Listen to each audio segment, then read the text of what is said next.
A partir de agora, o programa SAP no Ar. SAP no Ar, um programa produzido pelo Serviço de Apoio ao Estudante do Instituto Politécnico de Leiria.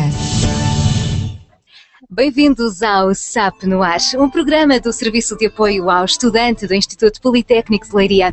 Esta emissão é transmitida dos estúdios da Rádio iPlay e tem como objetivo partilhar os conhecimentos dos psicólogos do SAP, não só os desafios para os jovens estudantes que ingressam no ensino superior, mas também para a sociedade em geral.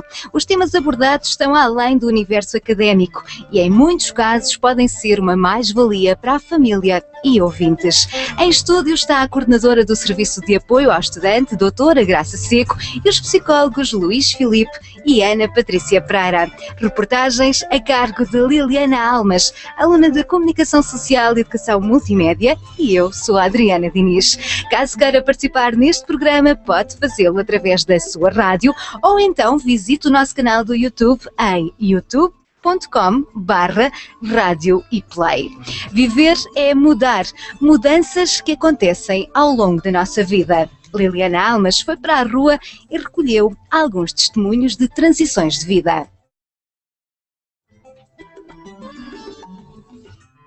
Vamos ouvir duas estudantes que deixaram para trás o país de origem e vieram estudar para Portugal.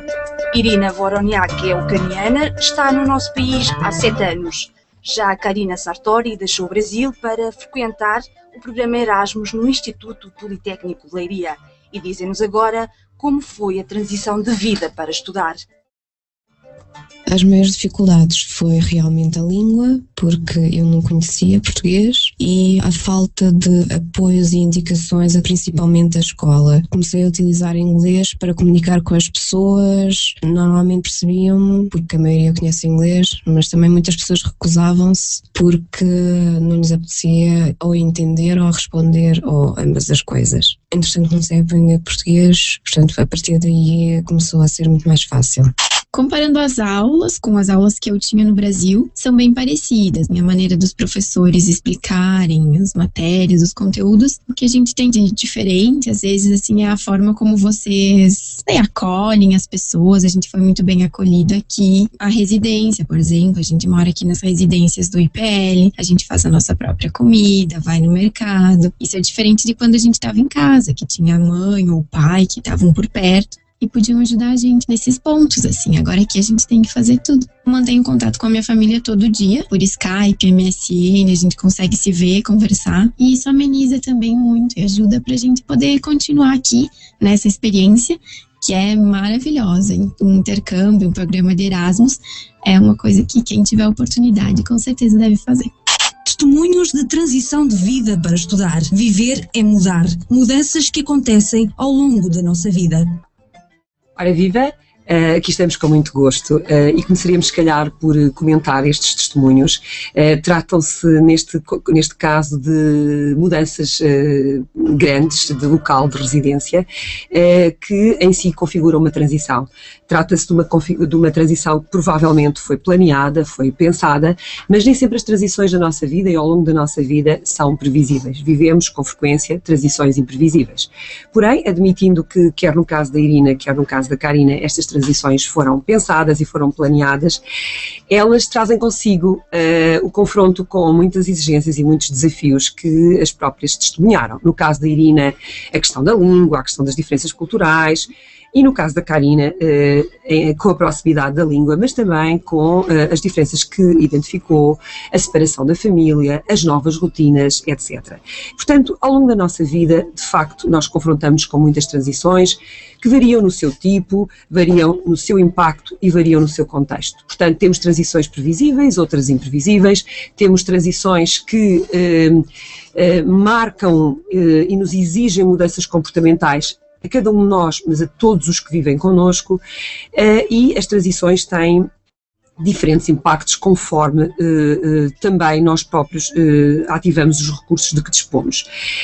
Transpondo isto um bocadinho para um microcontexto, ou seja, por exemplo, a entrada no ensino superior, a entrada na universidade, pode não significar a vinda da Ucrânia ou a vinda do Brasil, pode tão só significar vir do Porto para Leiria ou vir do Algarve para Leiria. E uma vez que trabalhamos no Serviço de Apoio ao Estudante do Instituto Politécnico de Leiria, é exatamente um pouco esse exemplo que podemos dar. O estudante que vem do Porto ou o estudante que vem do Algarve para Leiria, muitas vezes vivencia a primeira saída de casa dos pais. É a primeira vez que vai deixar o ninho de origem e com isso vem a necessidade de viver num novo local, partilhar novas relações, descobrir novos parceiros, novos pares. Isso tudo implica realmente alterações, modificações, às quais nem todos sabemos responder da mesma maneira. Por outro lado, esta transição para o ensino superior implica muitas vezes passar a gerir uma mesada, passar a gerir as tarefas domésticas e, portanto, acabando-se um bocadinho a cama, mesa e roupa lavada que dispunhamos no ninho de origem.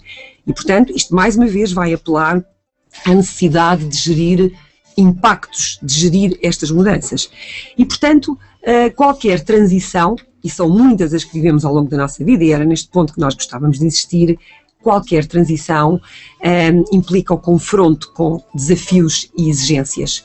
E se nós soubermos lidar adequadamente com esses desafios e essas exigências, nós viveremos processos de crescimento positivo. Se, pelo contrário, estas transições forem vividas com insatisfação, stress, ansiedade, etc., poderemos fazer emergir algumas crises, algumas situações menos agradáveis. E também aqui, nas nossas transições menos agradáveis, importa pensar sempre, primeiro, nos recursos que eu tenho como pessoa, a nível do autoconhecimento, a nível da motivação, a nível das minhas competências como pessoa, e depois pensar sempre nos contextos onde vivo. A minha família, os meus amigos, os meus colegas, todos eles são fontes importantes de suporte social e de ajuda. E não nos podemos esquecer nunca disto. Podemos também pensar sempre nos recursos institucionais. Que serviços tem o meu instituto ou a minha universidade que me possa ajudar nesta transição? Que serviços existem na comunidade que me possam ajudar? E, portanto, gerir as nossas transições significa muitas vezes conjugar uma série de variáveis pessoais, contextuais, institucionais, a par e passo. Porque as transições, como o nome indicam, não têm um caráter definitivo, são provisórias e transitórias. É este processo de geri-las consoante as exigências do momento que também fazem da transição um período importante de mudança. Por outro lado, a questão da transição implica, quer seja a entrada para o ensino superior, quer seja a vinda do novo país, quer seja um casamento, quer seja uma reforma, implica mudanças nos relacionamentos, nas rotinas, nos papéis e na percepção de si. Provavelmente, na minha mudança, por exemplo, para a reforma, aquela rotina das 8 horas de trabalho, eu deixarei de a ter e precisarei de me reorganizar para ver que sentido vou dar a essas 8 horas de trabalho. Quando eu venho para o Instituto Politécnico de Leiria ou para qualquer outra instituição de ensino superior, vou ter que mudar o meu padrão de relações, ou seja, deixei os meus amigos, a minha família no ninho de origem, aqui vou conhecer outras pessoas, professores, colegas, amigos, novas relações nos meus hobbies, que de facto podem alargar e enriquecer o meu leque de contactos e o meu leque de relações. Já agora, olá a todos, chamo-me Luís Filipe, também sou um dos psicólogos do Serviço de Apoio ao Estudante.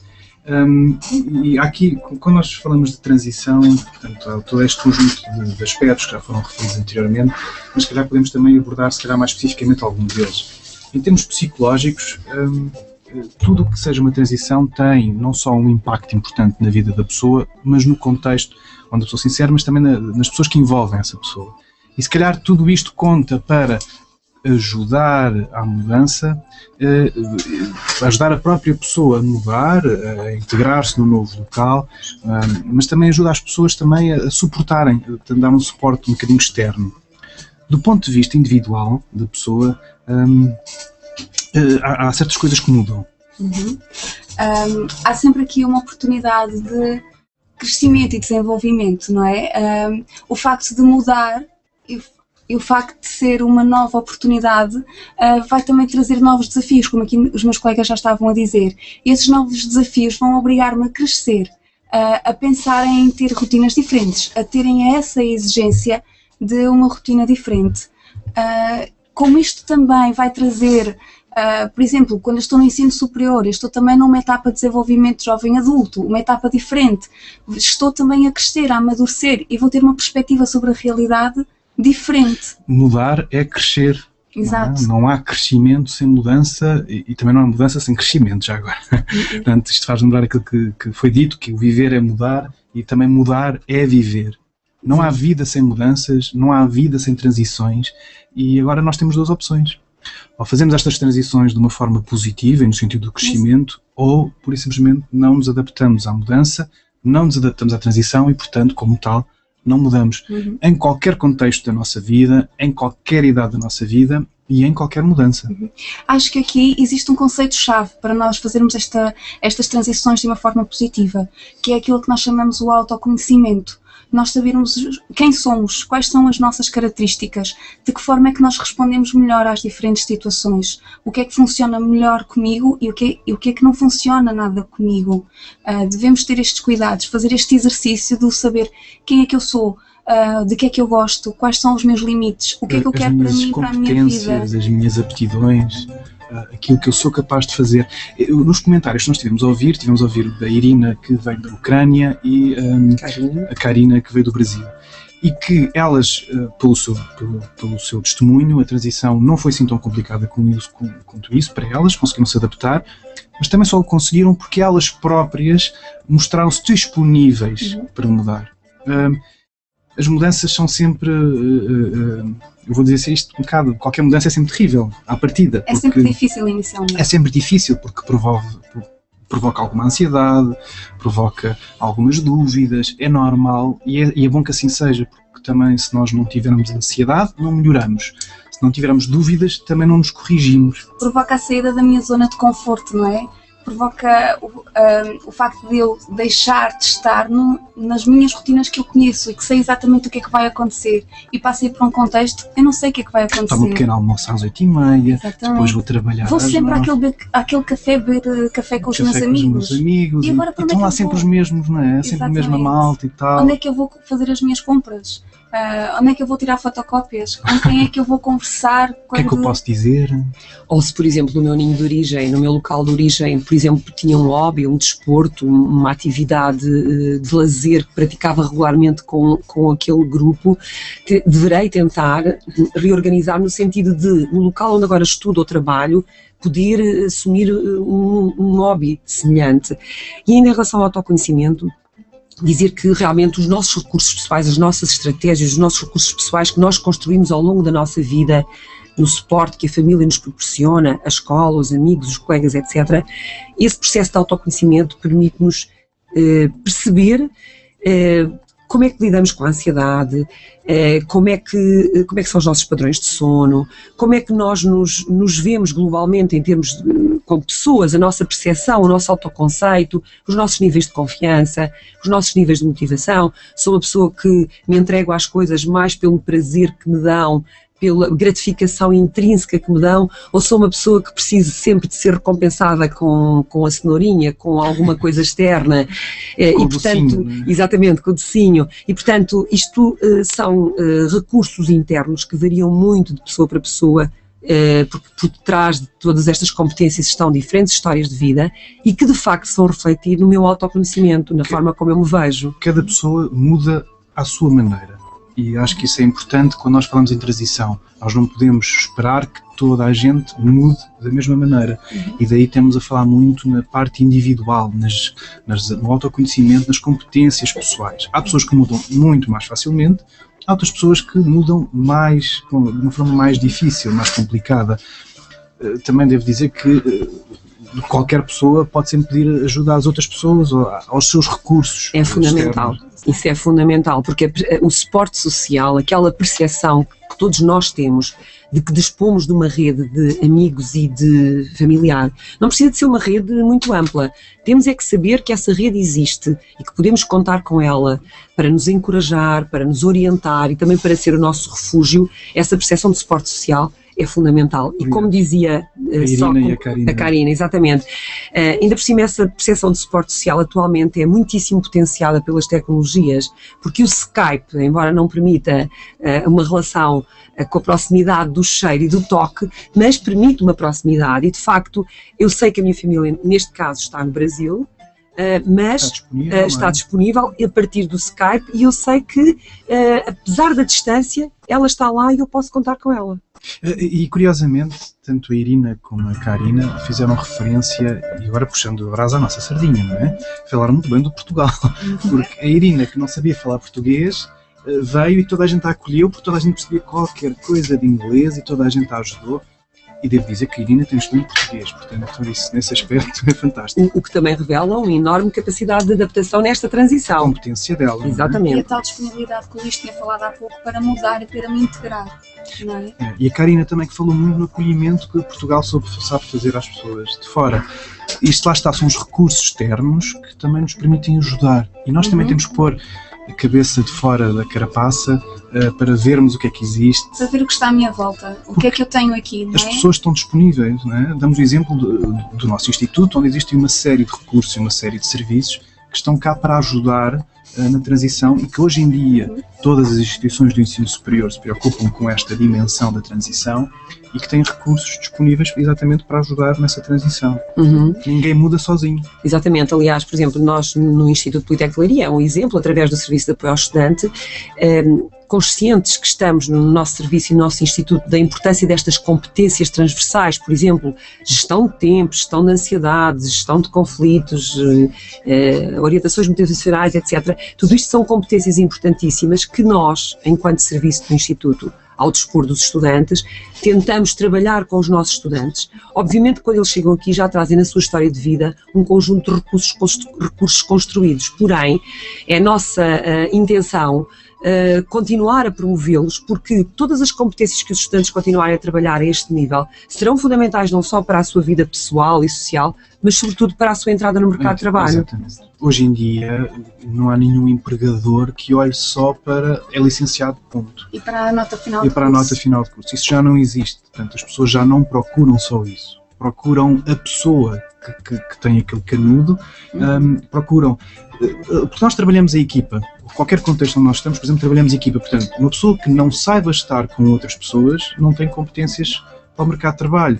Uma pessoa que não saiba ser dinâmica, uma pessoa que não tenha ideias, uma pessoa que não seja produtiva, independentemente da nota que tenha tido no curso, não serve de muito à organização e, portanto, estas competências vão sendo desenvolvidas ao longo dos tempos. Começam em casa, começam com a família, vão sendo desenvolvidas na escola, depois vão sendo desenvolvidas com os amigos, com os professores, com os conhecidos e pronto, até que finalmente entra-se na hora da verdade, que é a entrada no mercado de trabalho. Onde os empregadores procuram pessoas, não é? As organizações são constituídas por pessoas e não só por conhecimentos académicos. Os conhecimentos académicos são uma das partes que constituem uma pessoa e um trabalhador. Por exemplo, a Irina está num bom caminho para arranjar emprego em Portugal. E também sublinhar esta questão da mudança de papéis que as transições trazem. Porque realmente com uma mudança de vida, com uma transição, seja na entrada no ensino superior, seja com a vivência de uma maternidade, eu tenho também uma mudança de papéis. E por outro lado, as transições que eu vivencio, e importa sublinhar isto, as mudanças que eu vivencio não são só sentidas por mim, são também sentidas pela minha família. De facto, quer seja porque eu vim estudar para o Instituto Politécnico de Leiria, quer seja porque terminei um curso e vou trabalhar para o Dubai, quem vive comigo, os meus amigos, a minha família, os meus namorados, etc., acabam por sentir também esta minha mudança de vida. E, portanto, sendo que nós temos sempre esta consciência de que vivemos em rede, também importa fazer das transições um período em que possamos viver com redes. E o viver com redes significa viver com o tal suporte que pode ser disponibilizado pela família, pelos amigos, pelos colegas, pelos serviços da instituição, pelos serviços da comunidade e que às vezes, como dizia o Luís, basta apenas tirar a cabeça para fora da carapaça e ver o que existe à minha volta, ter essa abertura. Relativamente às famílias, eu acho que é muito importante dizer uma ou duas coisas, até porque eu tenho a noção de que se calhar muitas famílias que nos podem estar a ouvir e se calhar alguns conselhos que são úteis. Por exemplo, perguntar ao jovem que tal, como é que te estás a sentir? Como é que isso está a correr? Nós não podemos partir do pressuposto que tudo está a correr bem. Isso é um bocado esquecer que a pessoa passa por situações que às vezes nós não vemos, é um bocado longe da vista, longe do coração. As pessoas passam por situações, às vezes nem percebem que estão a ter dificuldades e isto é sempre difícil. Nós tivemos uma experiência há pouco tempo de uma formação em que fizemos uma ação junto de alunos do primeiro ano em que os alunos desmancharam-se praticamente em lágrimas porque puderam finalmente exprimir aquilo que estavam a sentir. E também, falando um bocadinho para o público que está a vivenciar e experienciar esta transição da entrada para o ensino superior, lembrar-se que vocês estão a fazer um trabalho de integração nesta nova rede, neste novo contexto, mas todos os vossos colegas, principalmente os do primeiro ano, também o estão a fazer e também estão a tentar perceber quais são os recursos que têm e em quem podem confiar e quem vão ser os novos amigos e quais são as novas atividades. E também estão a experimentar o que é isto de partilhar casa e de não ter os meus pais a tratarem de tudo em casa. Ter que lavar a casa de banho, ter que fazer a alimentação, ter que fazer a compra da mercearia, ter que ir poupar dinheiro. E não só, por exemplo, quando eu estou com os meus pais, por perto, parecendo que não, eles controlam um bocadinho mais nos horários. No horário de chegar a casa, no horário de me levantar para ir para as aulas, se eu estou mais autónomo e mais liberto dessa supervisão, enfim, posso ter tendência a baldar-me mais um bocadinho. Mas também pronto, faz um bocadinho parte do jogo. Sim, mas... Para ganhar a responsabilidade. Mas sabemos que as principais mudanças, por exemplo, académicas vividas com a entrada no ensino superior, passam por devolver ao estudante uma maior autorresponsabilização, uma maior responsabilidade na disciplina do seu estudo, da sua vida, na procura da informação. Passamos de um nível de ensino em que há manuais com tudo muito delimitado e uma relação professor-aluno muito personalizada e muito securizante para um ambiente em que há imensa informação que o aluno terá de pesquisar, selecionar, tratar, com base em relações muito mais vezes impessoais, mais anónimas, com públicos mais heterogéneos. Na minha turma de ensino secundário éramos todos mais ou menos da mesma zona. Agora temos pessoas, colegas de diferentes origens, culturas, meios familiares, etc. Só para dar um exemplo, isto acontece com toda a gente. É como vir de uma pequena aldeia do interior do país, de repente sou colocado numa cidade grande como Lisboa, Porto, Leiria ou outra cidade do género. De repente tenho um conjunto enorme de opções, uma série de alternativas, de pessoas diferentes, de estímulos, de coisas para fazer, e é tudo um bocadinho, provoca grande ansiedade. É nesse sentido que também nós temos que ter atenção, que as famílias têm que ter o seu cuidado, dar apoio, dar suporte, estarem atentos, porque isto é muito importante. E mas claro, também darem liberdade. Darem liberdade. Autonomia. É isso que está a promover. Estamos a educar adultos, não é? Para educar é preciso dar espaço, não é? Exato.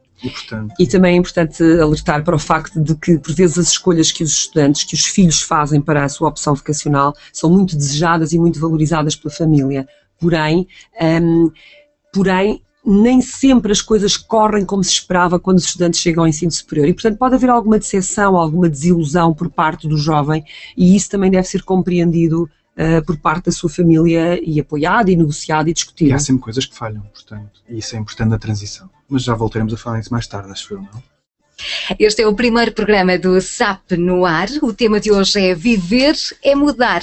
Participe neste programa, pode fazê-lo através da sua rádio ou então visite o nosso canal no YouTube, youtube.com/radioeplay. E mesmo a calhar a música dos Humanos Muda de Vida.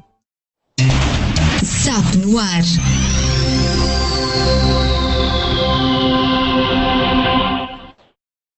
Estamos de volta com o programa SAP no ar, um programa produzido pelo Serviço de Apoio ao Estudante do Instituto Politécnico de Leiria.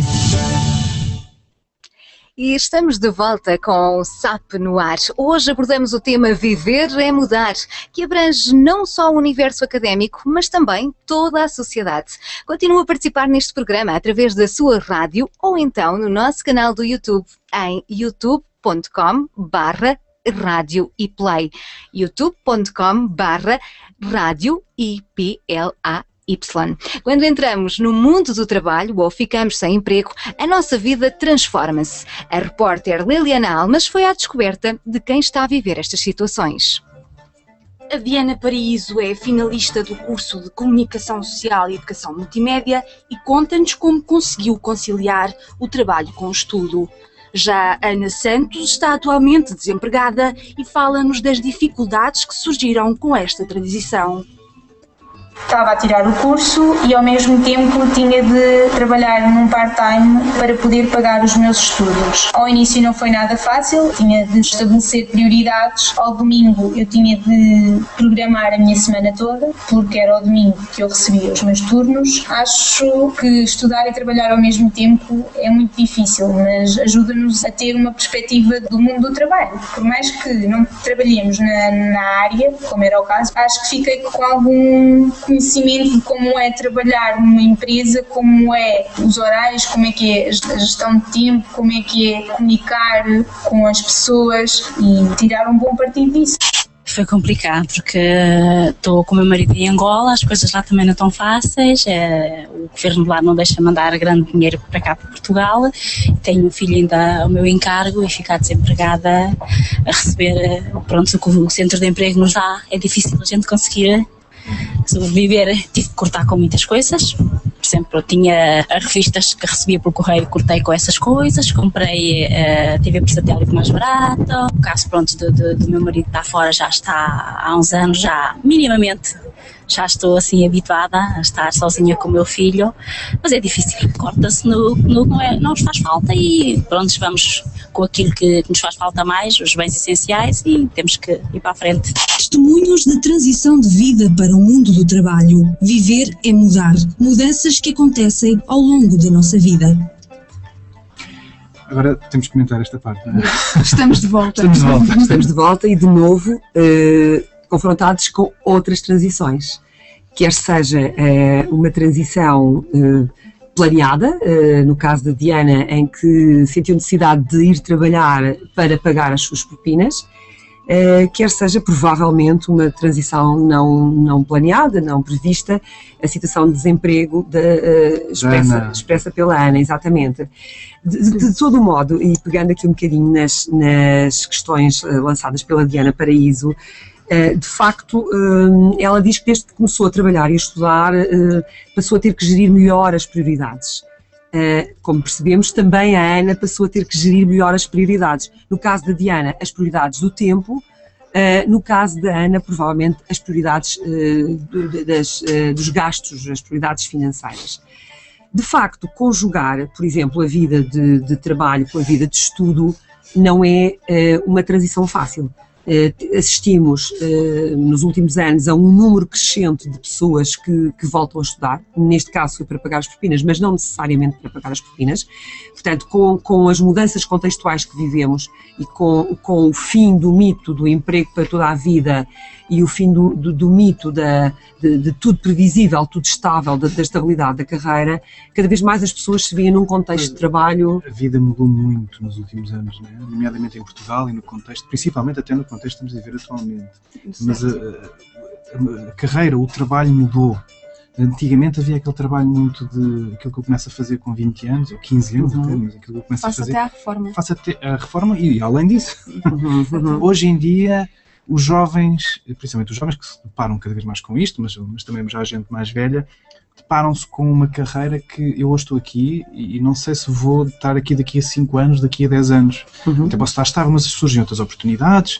Estamos a ter um mercado globalizado em termos da União Europeia, posso estar hoje aqui, amanhã posso estar na Dinamarca, depois posso ir para a Itália, se bem que obviamente que é uma porcentagem muito menor de gente a quem isto acontece, mas o emprego mudou e, portanto, isto também implica estar disponível para mudar. E só para concluir, recentemente assistimos novamente a uma maior expressão de pessoas que acabam por emigrar por questões de procura de trabalho e de mudança de vida. E mais do que às Ana, vezes, que tem um marido em Angola, não é? Exatamente, e mais que às vezes uma imposição, a mudança de carreira profissional às vezes também decorre de uma escolha. Se até há pouco tempo as pessoas se sentiam muito reconfortadas por ter um trabalhinho, um empregozinho, portanto importa aguentar a coisa, agora há muita gente que também valoriza a sua realização pessoal, o seu desenvolvimento pessoal e troca muitas vezes aquilo que na linguagem do povo se diz, o certo pelo incerto. E acho que também é importante nós deixarmos esta mensagem positiva também das transições, não é? Temos estado a falar aqui um bocadinho das dificuldades, mas as transições também têm isto positivo, esta conjugação de saberes. E se eu estou cansada de estar a trabalhar nesta área, não estejas. Eu vou para o incerto, vou descobrir, vou vou descobrir novos desafios, vou tentar saber coisas, mais, não é? Conheço mais coisas, conheço mais gente, vejo coisas novas e amplio a minha capacidade até de ver e de fazer coisas novas. E mais uma vez, oportunidade para desenvolver as tais competências transversais, desenvolver ainda mais a minha rede de suporte social, não é? O conjunto de pessoas que eu conheço e que me poderão apoiar nas diferentes situações que eu vou tendo ao longo da vida. É como estudar, não é? O estudar não vale só por ir à escola e ter que cumprir regras. O estudar vale, ou estudar no sentido de frequentar a escola, vale pela quantidade de conhecimentos que adquiro, pela cultura que eu vou tendo, pelas competências que eu vou ganhando, pelos contactos que eu vou tendo, não é? Por exemplo, o contexto do ensino superior é muito importante pela vida académica, no sentido de que estou a estudar e estou a aprender uma profissão, mas por tudo aquilo que está envolvido. Exatamente. Por todas as oportunidades que eu tenho neste contexto. Conhecer gente, experimentar novas relações, ver coisas que eu nunca tinha visto na minha vida. Agora, não é pelo facto de eu não frequentar o ensino superior que eu não poderei ter experiências semelhantes a estas, não é? Eu posso participar no voluntariado da associação X do sítio onde eu vivo e posso ter também todas estas experiências. Posso decidir ir para um outro local do meu país ou não e implementar lá um novo projeto. Sim, eu até posso levar as coisas que eu faço aqui, não é? Eu planto, desculpa a expressão, mas eu planto a minha couve desta maneira e se calhar posso levar esta minha maneira para outro local, para outra realidade e aquilo lá é uma novidade. E posso lá trabalhar em rede com outras pessoas que vão plantar batatas e portanto eu junto batatas com couves, não é? Portanto temos aqui um mercado. E nunca nos podemos esquecer do que as tecnologias de informação potenciam. Nós hoje estamos no mundo ao toque de um clique. Não precisamos de estar nos locais para fazer crescer as empresas e os nossos micronegócios.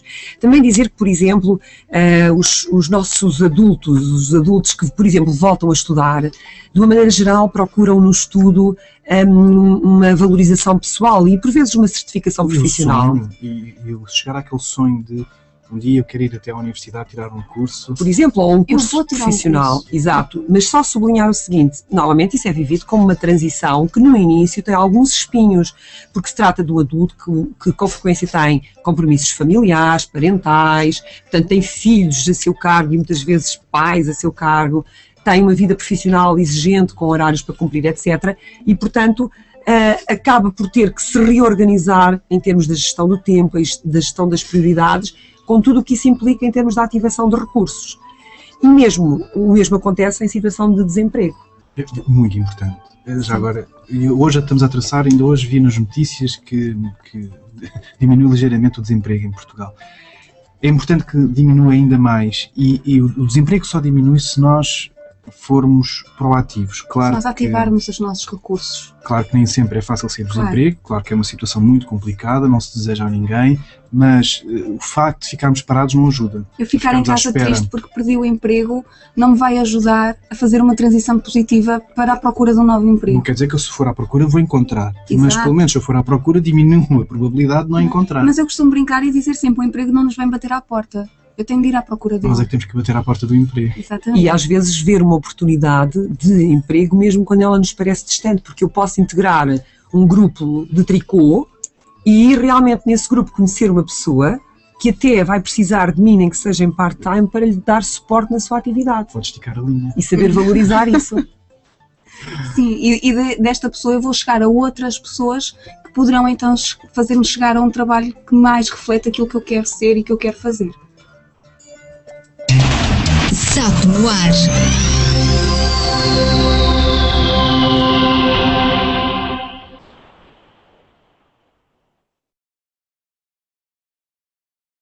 Vai se entregar pra mim uma primeira vez. Vai delirar de amor, sentir o meu calor. Vai me pertencer. SAP no ar.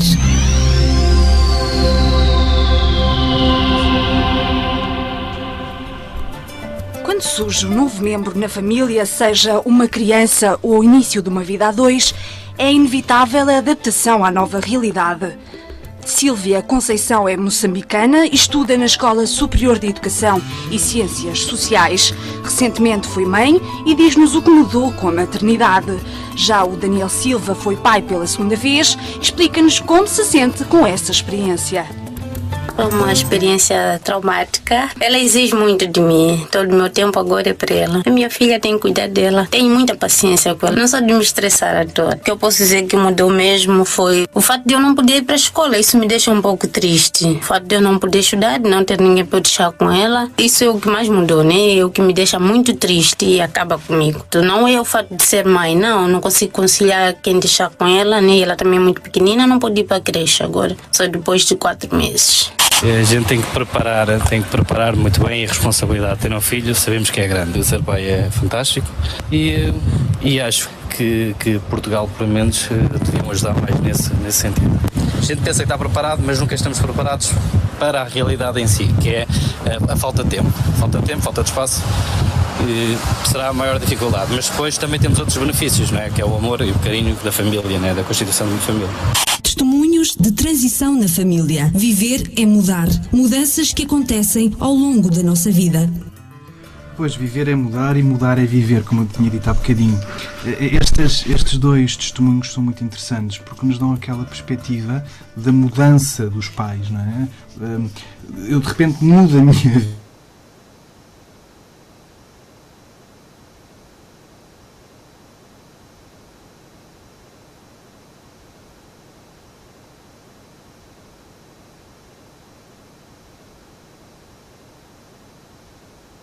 Recursos ao mesmo tempo que os nossos filhos foram crescendo. Por isso é que é importante não esquecer também de namorar enquanto os filhos são muito mais exigentes. Não, é que a questão do manter namorar, aqui a relação do casal. E não só a relação do casal, o espaço para si mesmo, não é? O espaço.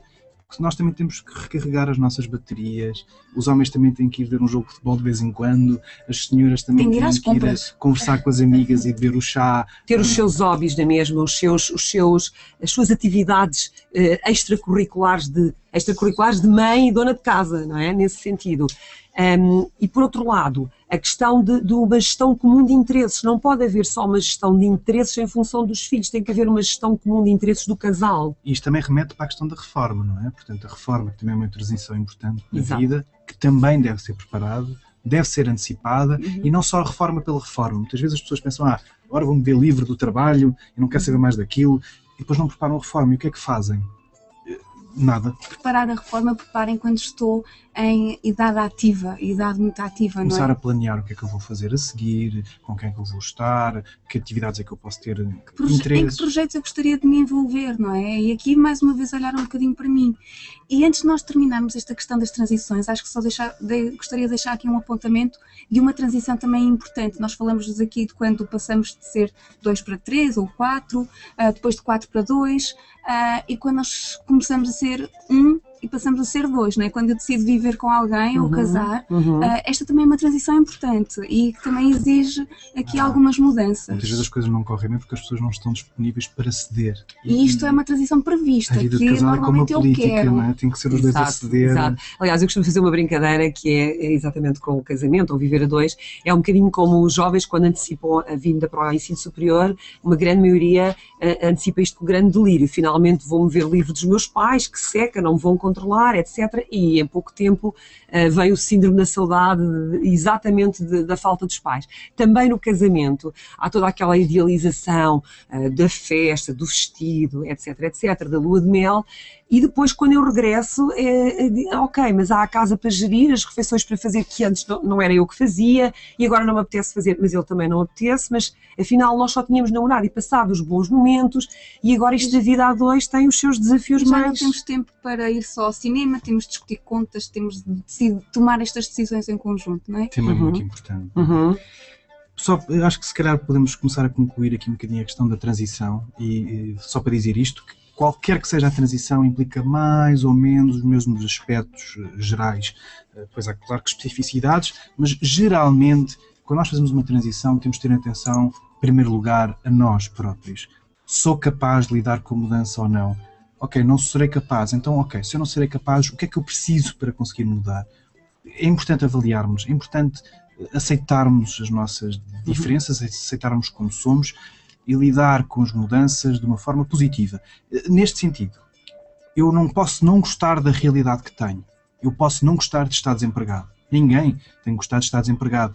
Mas se eu estou desempregado, eu tenho que aceitar isso para poder seguir em frente. Se eu não aceito, fico fechado no meu canto, fico fechado em mim e fico ainda mais tempo desempregado, que muitas vezes acontece com muita gente, que ficam fechados em casa, deprimem, entram num ciclo vicioso. Mas aceitar isso não significa que eu cruzo os braços. Significa pensar, em termos de autoconhecimento, novamente, o que é que eu necessito fazer para a etapa seguinte. Exato. Aceitar no sentido de, ok, eu aceito, agora o que é que tenho que fazer para mudar? Eu aceito ver que isto é um facto. Existe na minha vida. Eu até não gostava que existisse, mas existe na minha vida. O que é que eu posso fazer para alterar isto? Como estar doente. Por exemplo, vejam só que quer em situação de desemprego, quer em situação de reforma, pode começar a faltar uma coisinha, parece insignificante, mas que é importantíssima, que é o levantar-me todos os dias, arranjar-me, porque tenho que ir trabalhar, e quando eu estou em situação de desemprego ou em situação de reforma, posso ter a tentação de ficar na cama até mais tarde, ficar o dia inteiro de pijama, com ar doente e sem procurar nada para além do meu micro-universo. Portanto,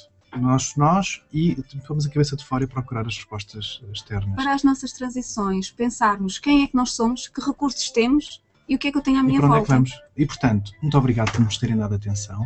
Despeço-me, chamo-me Luís Filipe, só para dizer, nós estamos disponíveis para responder a tudo aquilo que queiram, podem nos contactar através do nosso e-mail, SAP, é o sape@ipelaria.pt, através do nosso Facebook, SAPIPL, e até breve. Até breve. Até à próxima, foi um gosto estar convosco. Até breve. Este foi então o final do programa SAP no Ar, do Serviço de Apoio ao Estudante do Instituto Politécnico de Leiria. Agradecemos às rádios que estiveram em direto connosco e que assim possibilitaram a participação dos seus ouvintes, que foi o caso da Rádio Santo André, Rádio Clube Aguiarense, Rádio Marinhais, Rádio Região de Basto, Rádio Sines e Rádio Sátão, e a todas as rádios que vão retransmitir este programa, que também pode ser revisto no nosso canal do YouTube, já sabe, youtube.com/Rádio e Play. Um agradecimento muito especial aos psicólogos do Serviço de Apoio ao Estudante do Instituto Politécnico de Leiria, à doutora Graça Seco, aos psicólogos Luís Filipe e Ana Patrícia Pereira, a toda a equipa de produção e assim por ter estado na nossa companhia. Até ao próximo programa. Até lá. SAP no Ar.